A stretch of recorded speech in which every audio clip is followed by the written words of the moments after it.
Halo penggemar film, hari ini saya akan menceritakan alur cerita film Bollywood yang berjudul Bajrangi Bhaijaan. Dan langsung aja kita masuk ke alur ceritanya. Film dimulai dengan seorang anak bernama Syahida yang tengah asik bermain dengan dombanya di bukit. Ketika itu ayahnya menyuruh Syahida pulang karena hari sudah petang. Syahida pun beranjak pulang ke rumah sambil bermain dorongan roda dengan menuruni bukit.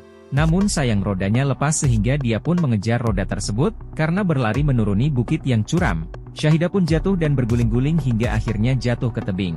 Di sisi lain si bapak yang baru sampai di rumah pun ditanya oleh ibu Syahida, kemana anaknya kok belum pulang? Mendengarkan hal itu, si bapak pun menyadari ada yang tidak beres karena Syahida seharusnya sudah pulang lebih dulu. Mereka pun langsung turun mencari Syahida, dan salah satu tetangganya menemukan Syahida masih selamat karena tersangkut di batang pohon. Syahida adalah anak kecil yang tidak bisa berbicara atau bisu, sehingga saat itu dia hanya bisa menunggu seseorang menemukannya. Akibat kejadian itu, para tetua di kampung itu pun berkumpul dan menyarankan kepada si ibu untuk membawa Syahida ke tempat suci di India, supaya Syahida bisa berbicara. Namun masalahnya mereka ini tinggal di Pakistan dan India adalah negara tetangga. Si bapak tidak bisa pergi ke sana karena dia pernah tergabung dalam militer sehingga nggak mungkin mendapatkan visa. Mendengarkan hal itu, si ibu berkata bahwa dia yang akan membawa Syahida ke India bagaimanapun caranya. Dia mau Syahida bisa berbicara sehingga bisa pergi ke sekolah untuk membiayai perjalanan itu. Si bapak pun harus menjual domba-dombanya kepada orang lain. Hari keberangkatan pun tiba, si bapak hanya bisa mengantar istri dan anaknya pergi naik kereta menuju India. Agak ngeri-ngeri juga pergi ke India. Selain mereka adalah orang Pakistan, mereka juga seorang Muslim, dan kedua negara ini sebelumnya pernah berkonflik.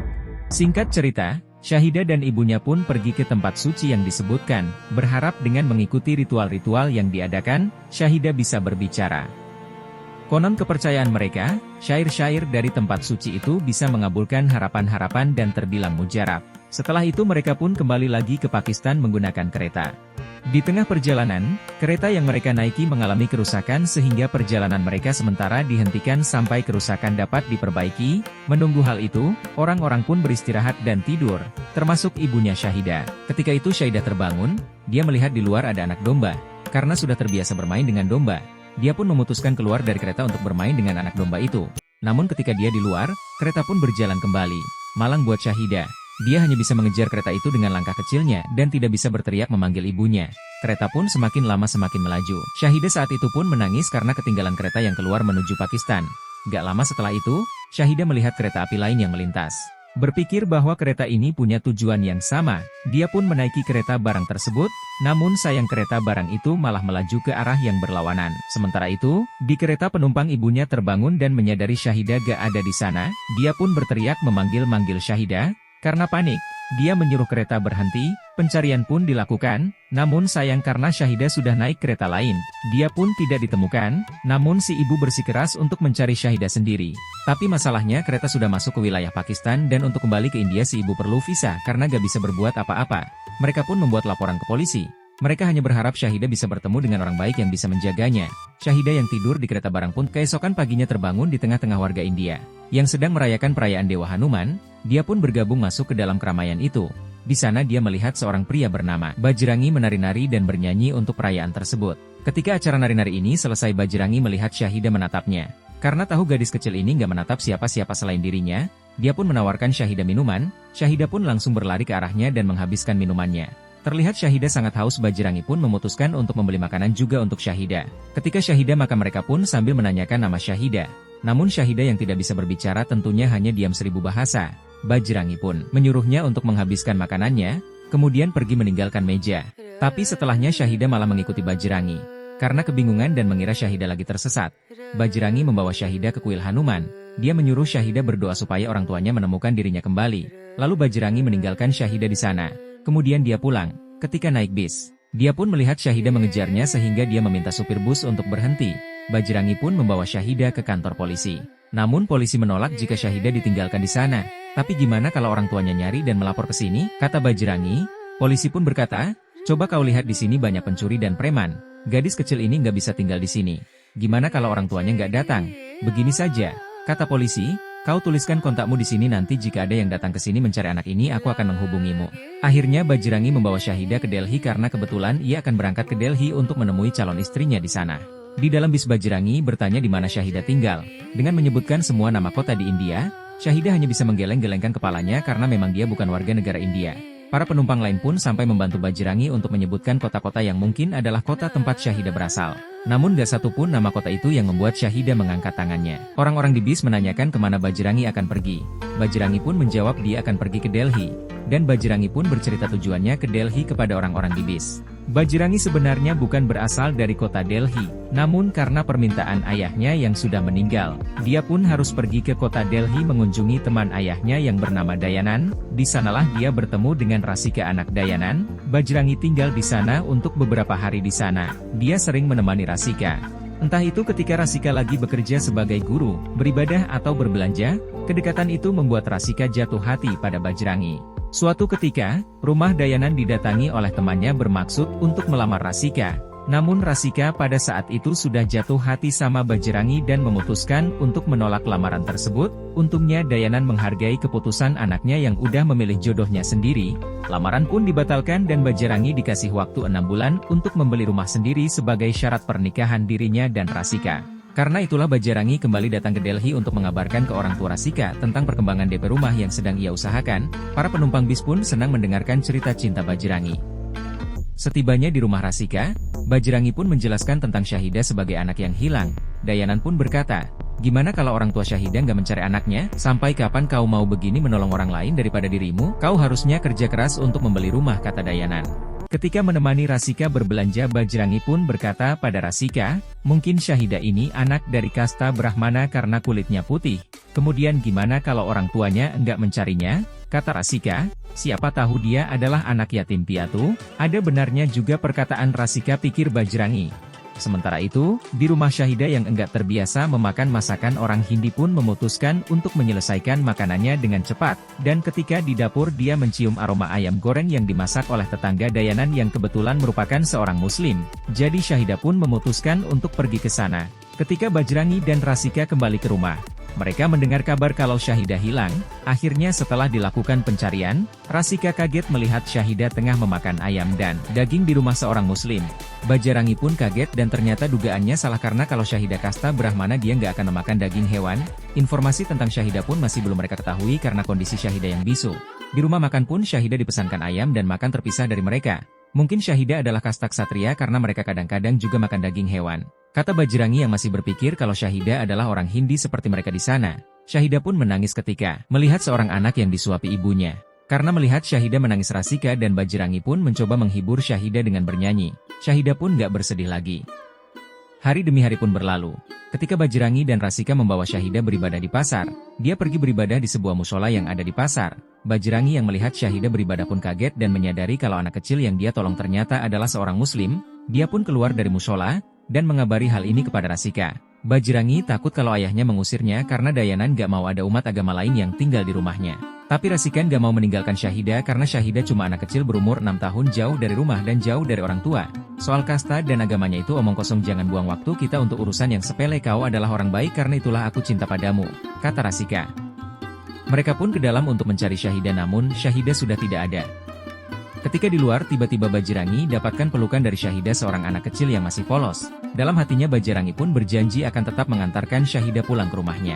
Di rumah Bajrangi khawatir kalau Dayanan tahu dia membawa orang Islam ke rumahnya. Namun Rasika berkata, "Siapa yang akan bilang ke ayahnya? Gak akan ada yang tahu tentang hal ini," kata Rasika dengan yakin. Di saat yang sama di rumah ini lagi nonton bareng pertandingan kriket antara India melawan Pakistan. Ketika Pakistan berhasil mencetak angka, Syahida bertepuk tangan dan menari-nari di depan TV yang membuat semua orang keheranan, apalagi Syahida mencium bendera Pakistan yang ada di TV. Sontak saja semua yang ada di situ kaget. Bajrangi pun bertanya kepada Syahida, apakah dia berasal dari Pakistan? Syahida pun angkat tangan dan mengganggukan kepalanya. Dayanan pun marah besar kepada Bajrangi dan menyuruh mengantarkan Syahida ke kedutaan Pakistan di India. Dayanan masih punya dendam tersendiri sama orang Pakistan akibat konflik yang lalu. Dayanan pun gak mau kalau Syahida berada di dalam rumahnya lagi. Jadi keesokan harinya Bajrangi mencoba pergi menuju kedutaan Pakistan dan menjelaskan yang terjadi. Namun karena paspor Syahida ada dengan ibunya, jadinya permintaan itu pun ditolak. Bajrangi pun diusir oleh petugas keamanan karena terus memaksa untuk meninggalkan Syahida di sana. Di saat yang bersamaan terjadi rusuh di kantor kedutaan tersebut. Untungnya mereka berhasil keluar. Namun efek kerusuhan itu kantor kedutaan Pakistan ditutup dan visa untuk ke Pakistan dibekukan 1 bulan. Ketika Bajrangi meminta bantuan agen travel pun mereka nggak bisa membuatkan paspor untuk pergi ke Pakistan. Namun dari sana dikasih info, cara buat dia untuk pergi ke perbatasan tanpa paspor. Namun petugas ini meminta sejumlah uang yang nggak kecil kepada Bajrangi. Malam harinya ketika Bajrangi menghitung uang yang dia punya, Rasika memberikan uang tabungannya untuk Bajrangi, padahal uang itu untuk DP rumah mereka. Namun untuk saat ini yang terpenting adalah memulangkan Syahida, kata Rasika. Dengan uang yang terkumpul pun Bajrangi kembali membawa Rasika ke agen travel tersebut dan meninggalkan Syahida di sana. Sebenarnya Syahida menolak untuk pergi bersama petugas itu. Namun Bajrangi nggak punya pilihan lain, sambil menangis dia meninggalkan Syahida di sana. Dalam perjalanan pulang, dia melihat orang menjual gelang yang disukai Syahida. Jadi Bajrangi pun memutuskan untuk membelikan hadiah perpisahan dan dia cepat memutuskan menyusul Syahida ke tempat tadi. Namun sudah terlambat, kantor agen travelnya udah keburu tutup. Namun dari kejauhan Bajrangi melihat mereka berdua udah naik becak. Jadi dia pun mengejar becak tersebut. Ketika berhasil menyusul, dia mendapatkan informasi dari supir becak tadi kalau mereka berdua pergi ke hotel itu. Bajrangi pun lalu menyusul mereka. Ternyata hotel ini adalah hotel tempat gak bener. Bajrangi kemudian langsung mencari Syahida dari kamar ke kamar dan mendapatkan kalau si petugas tadi tengah bertransaksi kepada mucikari untuk menjual Syahida. Bajrangi pun marah, matanya merah, darahnya mendidih. Syahida pun langsung berlari memeluk Bajrangi. Preman yang ada di situ mencoba merebut Syahida kembali tapi Bajrangi berhasil melempar orang itu keluar jendela. Satu persatu preman di sana dihajar Bajrangi, termasuk si petugas travel.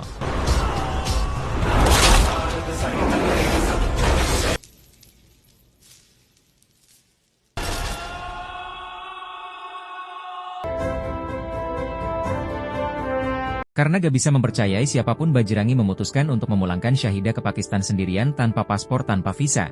Bajrangi dengan keyakinannya pun berniat untuk memulangkan Syahida dengan usahanya sendiri. Singkat cerita, mereka pun pergi dengan bis dan melanjutkan perjalanan dengan jalan kaki. Di tengah-tengah perjalanan, Bajrangi dicegat oleh seorang lelaki bernama Ali. Dia pun ditawari tumpangan, tapi harus membayar sejumlah uang. Bajrangi menolak dan memilih untuk terus berjalan, tapi Ali meyakinkan kalau pagar perbatasan itu dialiri oleh listrik tegangan tinggi. Petugas perbatasan pun akan menembakimu. Lalu Ali bertanya, apakah kau orang India atau Pakistan? Bajrangi menjawab dengan menjelaskan semua kejadiannya. Lalu Ali pun terharu dan berkata, demi kebaikan anak ini ikut denganku, katanya. Akhirnya Bajrangi pun ikut naik mobil. Mereka pun sampai di perbatasan. Ali kemudian memandu mereka untuk melewati pagar terowongan. Ketika sampai di seberang, Bajrangi nggak mau pergi sampai dia meminta izin tentara yang berjaga supaya diizinkan untuk lewat. Ali pun gak habis pikir kenapa Bajrangi punya pikiran seperti itu. Tentara jaga akan menembaki kita, katanya. Namun Bajrangi adalah orang jujur, dia harus minta izin dulu. Ali pun akhirnya lari meninggalkan mereka ketika tentara jaga memergoki mereka. Bajrangi mengatakan semuanya dengan jujur, termasuk cara dia melewati pagar itu dengan terowongan. Namun itu semua gak ada gunanya, mereka tetap disuruh kembali ke India. Gak lama setelah itu dengan melewati terowong Bajrangi pun menyeberang lagi. Dan Bajrangi tetap jujur, namun kali ini dia ditendang dan dipukuli oleh tentara penjaga. Karena melihat Syahida yang menangis, sang komandan pun menyuruh anak buahnya berhenti memukuli Bajrangi. Komandan itu pun memutuskan, kami akan kembali ke sini 10 menit lagi. Kami gak akan tahu kalau kau pergi ke Pakistan ataupun kembali ke India. Tapi kalau kulihat kau masih di sini maka kau kutembak, katanya. 10 menit kemudian Bajrangi dan Syahida gak pergi dari sana. Bajrangi tetap kukuh kalau dia butuh izin dari tentara jaga dan berjanji jika udah mengantarkan Syahida kepada orang tuanya, maka dia akan kembali. Akhirnya, hati si komandan pun luluh juga. Mereka berdua kemudian mendapatkan izin untuk masuk ke Pakistan. Mereka pun melanjutkan perjalanannya.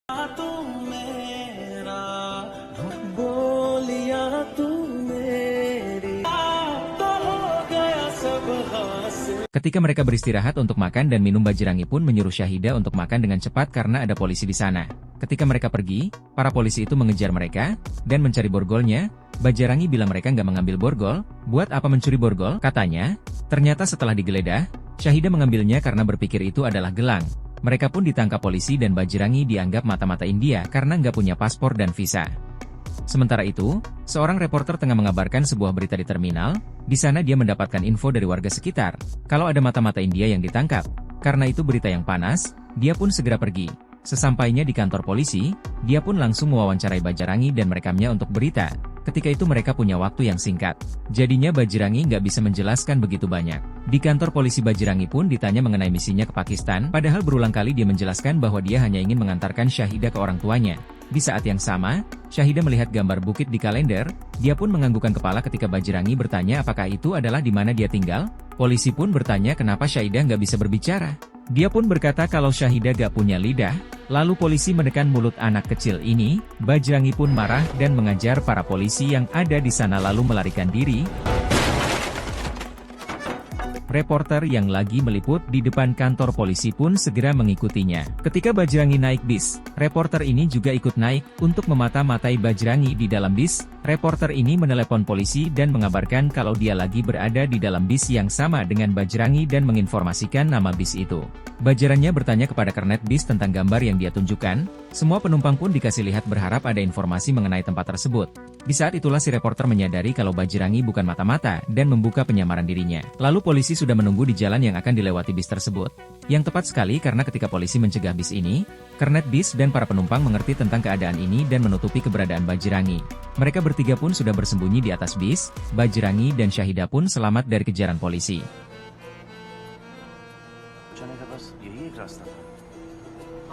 Mereka bertiga pun setelah itu beristirahat di sebuah masjid sampai besok pagi. Bajrangi pun kaget ketika mengetahui kalau tempat dia beristirahat adalah masjid. Dia pun langsung keluar dari situ.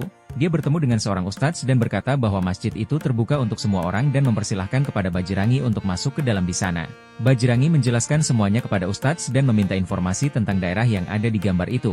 Namun ustadz ataupun murid-muridnya tidak ada yang tahu tempat tersebut. Di saat yang sama patroli polisi pun kian ketat di luar sana. Untungnya keberadaan Bajrangi dan Syahida dirahasiakan oleh sang ustadz, karena nggak mungkin keluar dengan patroli polisi di mana-mana. Mereka pun akhirnya menyamar sebagai muslimah bercadar sehingga mereka bisa keluar dibantu oleh sang ustadz. Mereka bertiga pun diantar untuk melanjutkan perjalanan dengan rute yang aman dari patroli polisi. Sementara itu, di India, Rasika mengkhawatirkan Bajrangi yang belum menghubunginya. Sejak keberangkatannya, ayahnya pun kaget dan marah ketika mengetahui kalau Bajrangi pergi ke Pakistan tanpa paspor dan visa. Dayanan marah karena berprasangka buruk kalau orang Pakistan akan mencelakakan Bajrangi. Rasika pun marah karena sebab ayahnya lah yang memaksakan Bajrangi untuk mengantarkan Syahida, sehingga Bajrangi memutuskan untuk pergi. Jika ayah terus seperti ini, aku juga akan pergi ke Pakistan sendiri juga tanpa visa, kata Rasika. Di lain Bajrangi memang selalu memegang teguh kejujuran. Tapi beda dengan si reporter yang bernama Nawab ini, Nawab menyuruh Syahida menyumbat knalpot mobil orang lain dengan pisang. Jadi ketika mobil itu mogok Nawab berpura-pura membenarkan mobil tersebut sehingga mereka pun mendapatkan tumpangan. Tapi benar kata Bajrangi, ketidakjujuran itu hal yang gak dibenarkan. Dan ternyata mobil yang mereka tumpangi ternyata adalah mobil kepala polisi yang lagi cuti. Dia terpaksa masuk ke kantor, karena mendengar ada mata-mata India yang masuk ke Pakistan. Suasana pun tambah tegang. Kepala polisi ini menawarkan mereka untuk diantar sampai di rumah. Jadi ketika sampai di kantor polisi, mereka pun gak ada pilihan lain. Kepala polisi ini menyuruh salah satu anak buahnya untuk mengantarkan mereka bertiga. Singkat cerita, kepala polisi pun akhirnya tahu bahwa yang dia kasih tumpangan tadi adalah tersangkanya. Setelah menjalankan tipu muslihat mereka, untungnya mereka pun berhasil lolos dari situasi tegang ini. Mereka pun melanjutkan perjalanan menumpang dari satu kendaraan ke kendaraan lain, menumpang menginap di satu tempat ke tempat lain. Perjalanan mereka pun mendekati daerah tinggal Syahida, namun mereka belum menemukan di mana tempatnya rumah Syahida. Kameramen atau teman Nawab juga ditangkap polisi dan dimintai keterangan tentang keberadaan Nawab. Dia diminta untuk terus menghubungi Nawab setiap 1 jam 1 kali. Di lain tempat, Bajrangi sempat berpikir untuk menyerahkan dirinya ke polisi, supaya polisi yang mencarikan keberadaan orang tua Syahida. Namun Nawab mencegahnya dan berkata, kau bisa masuk penjara dan gak ada satu orang pun yang tahu keberadaanmu. Lagi pula, polisi di sini belum tentu sepertimu yang berusaha keras memulangkan Syahida kepada orang tuanya. Mungkin mereka akan mencoba beberapa hari sebelum akhirnya Syahida dibawa ke panti asuhan. Nawab pun memikirkan solusi lain. Dia mencoba menjual kisah ini ke stasiun TV sehingga mencari keberadaan orang tua Syahida jadi lebih mudah. Tapi sayang usahanya gagal karena gak ada stasiun yang mau dengan berita tersebut. Nawab berkata, fitnah kejahatanmu sudah terjual, tapi kisah kasih sayangmu malah gak mendapatkan tempat. Mereka pun memutuskan untuk pergi ke sebuah tempat suci di mana di sana kabarnya bisa mempertemukan orang-orang yang terpisah. Di saat yang sama, Nawab mendapatkan telepon dari temannya dan dia memberitahukan keberadaannya dan kemana tujuannya setelah ini.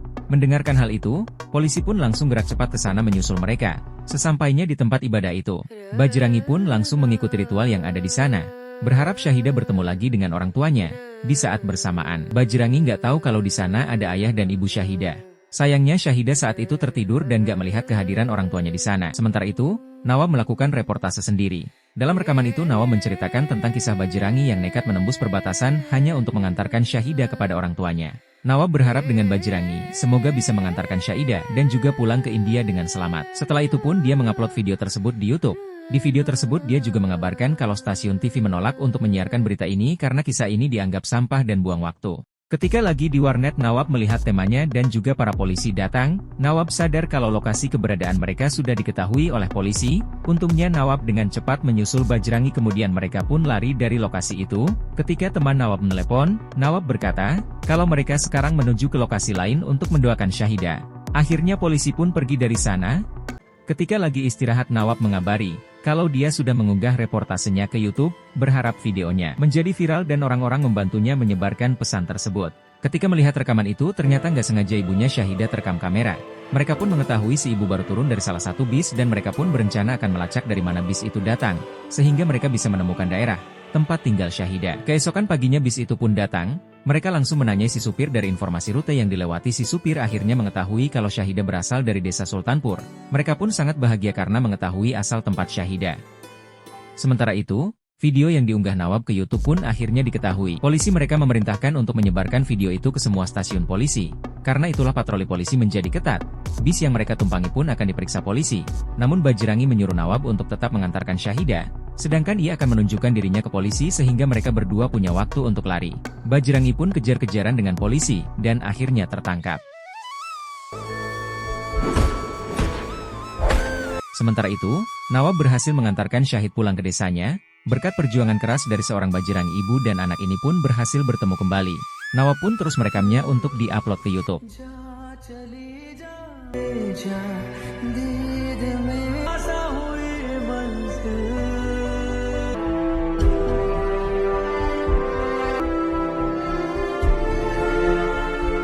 Sementara itu, Bajrangi dihajar habis-habisan oleh polisi dan disiksa di tahanan. Video yang Nawab upload pun menjadi viral ditonton jutaan orang. Bahkan kabar ini sampai ke India.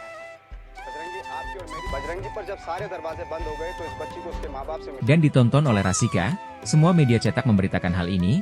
Rakyat Pakistan bersimpati pada sosok Bajrangi.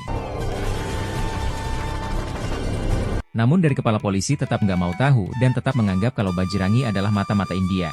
Walaupun sudah diketahui fakta bahwa Syahidah memang menghilang, bapak ini nggak peduli. Seorang petugas yang ditugasi untuk menyiksa Bajrangi sampai mencari tahu kebenarannya di India, dia pun mendapatkan informasi bahwa memang benar kalau Bajrangi pernah datang ke sebuah kantor polisi bersama dengan Syahidah. Lalu dia pun mengabarkan hal tersebut kepada atasannya.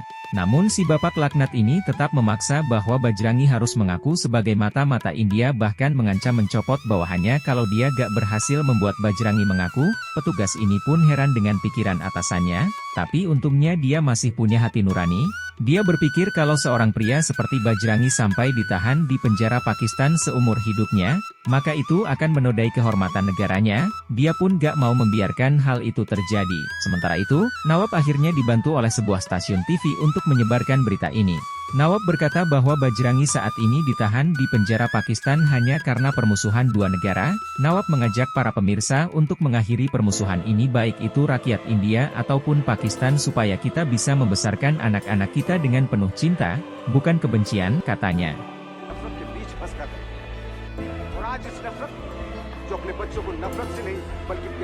Nawab pun mengajak para pemirsa untuk melakukan aksi besar-besaran di perbatasan untuk memastikan Bajrangi bisa kembali ke India dengan selamat. Kabar itu pun membuat kepala polisi kalang kabut dan panik. Dan benar aja keesokan paginya ribuan orang datang bergabung dalam aksi menuntut kebebasan Bajrangi. Dari sisi India maupun Pakistan, semuanya berkumpul di perbatasan.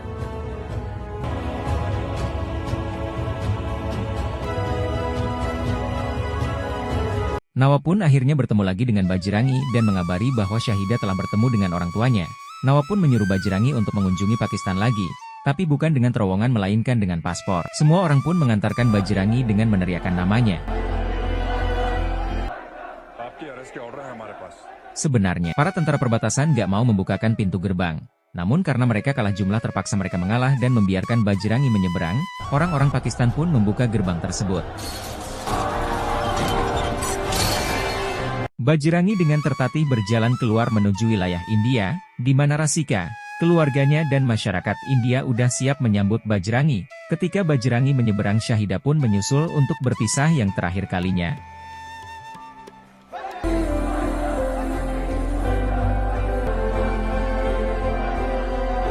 Tapi Bajrangi udah keburu menyeberang dan hampir masuk ke wilayah India. Syahida gak bisa memanggil Bajrangi karena udah terlalu jauh. Namun secara ajaib Syahida berhasil berbicara lagi.